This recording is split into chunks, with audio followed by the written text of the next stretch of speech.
अपनी जाति बताएं, फिर दूसरों की जाति पूछें। ये कहना है पूर्व मंत्री और वर्तमान कुरुद से बीजेपी विधायक अजय चंद्राकर का, जो अपने तेज तर्रार बयानबाजी के लिए जाने जाते हैं। दरअसल धमतरी के पुरानी मंडी में बीजेपी के विधानसभा स्तरीय कार्यकर्ता सम्मेलन में मुख्य वक्ता के तौर पर अजय चंद्राकर शामिल हुए। इस दौरान उन्होंने कांग्रेस की जातिगत जनगणना को लेकर न सिर्फ कांग्रेस पर तंज कसा, बल्कि गुरुमुख सिंह होरा को बीजेपी में शामिल करने की बात कहते हुए क्या कहा, सुनिए। प्रियंका गांधी की जाति पर सवाल उठाओ, उस बारे में क्या कहेंगे? ऐसा है, सबकी जाति वो गिनेंगे तो उसकी जाति भी तो कोई न कोई गिनेगा, तो इसलिए उनको सबसे पहले अपनी जाति बताएं, उसके बाद फिर हमारी जाति पूछें। और आपने गुरुमुख सिंह होरा को कांग्रेस भाजपा प्रवेश के प्रति आमंत्रित? नहीं, क्या है कि 3 बार के विधायक रहे इस जिले से, मार्केट के अध्यक्ष रहे, आरडीए के अध्यक्ष रहे, कृषि उपज मंडी समिति के अध्यक्ष रहे।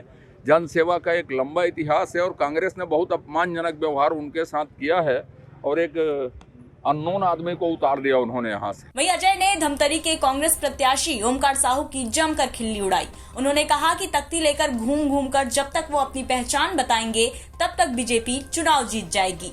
इस दौरान पत्रकार के एक सवाल पर अजय बौखला गए और अपनी भड़ास निकाली। वहीं कर्ज माफी को लेकर भूपेश सरकार पर आरोप लगाते हुए क्या कहा, ये भी सुनिए। कांग्रेस के जो प्रत्याशी हैं उसके पहचान का संकट है, इस बारे में क्या कहना? नहीं, वो तो तख्ती लेके डाल के घूमेंगे, वो जब तक भाजपा चुनाव निकाल लेगी उनके सबको बताते तक, मैं प्रत्याशी हूँ करके बताते तक।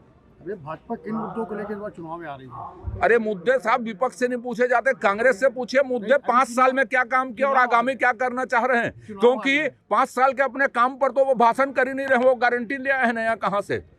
ये जातिगत जनगणना ये कोई बात होती है? ये आलतू फालतू विषय में भूपेश बघेल जी गोल पोस्ट से हट रहे हैं, हम गोल छोड़ेंगे नहीं।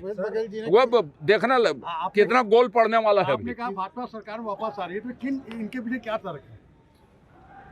इनके पीछे ये तर्क है कि भूपेश बघेल के करप्शन, चोरी, डकैती, हत्या, बलात्कार, भ्रष्टाचार, लूट, लेवी, वसूली, इसके अतिरिक्त प्रदेश को कुछ नहीं मिला। इसलिए 5 साल की उपलब्धि में भूपेश बघेल कुछ बात करने की स्थिति में नहीं है।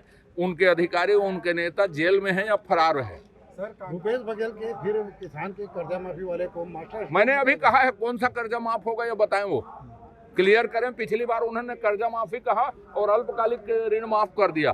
कर्जा माफी में मध्यमकालिक, दीर्घकालिक और सरकारी बैंकों का भी माफ करेंगे, ये मुख्यमंत्री जी को स्पष्ट बोलना चाहिए। इसके अलावा बस्तर इलाके में हुए 2 आदिवासी की मौत पर अजय ने भूपेश सरकार को घेरते हुए टारगेट किलिंग की बात कह दी। वार्ता भी हुई, भूपेश बघेल जी किसी तरह से सत्ता में आ नहीं रहे हैं, कांग्रेस टारगेट किलिंग का सहारा ले रही है।